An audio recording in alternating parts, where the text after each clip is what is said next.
Good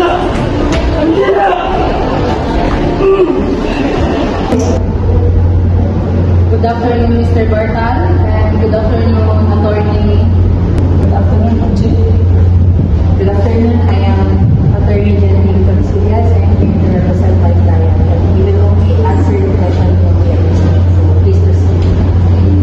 Bago niya natusugtan ni Mr. Bartal, gusto ko lang po mangutana kung sa akin yung lingwahe na masabtan. Yes, ma'am.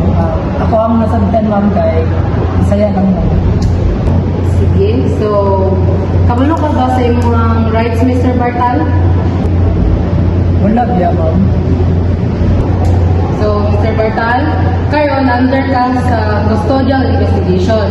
Nakay katungod na muhilom, nakay katungod na mukuha abogado. If dili ka kakayag kuha abogado, kami ang muhatag nimo.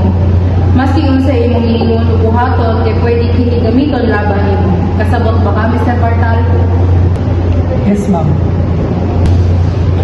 So, karon sugod na ta, Mr. Bartal. Pwede ba nimo isa-isay ang mga nahitabo? Itong mga banda alas 10:30, ma'am, na ako sa gawas. Tapos, na itong babae sa room, nigawas siya. Tapos, ako ang gatyan siya, ma'am, nagtanaw-tanaw ko sa iyaha.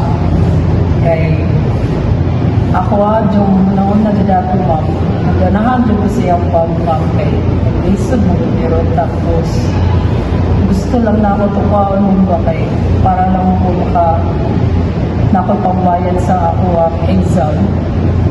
Tapos mo to, ma'am, ako ang kawat ang iyang bag unya ako siyang itulak.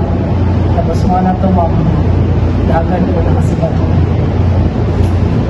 Mr. Bartal, unsa man jud ang tinuod nga rason ngano nabuhat to imong butangan nato?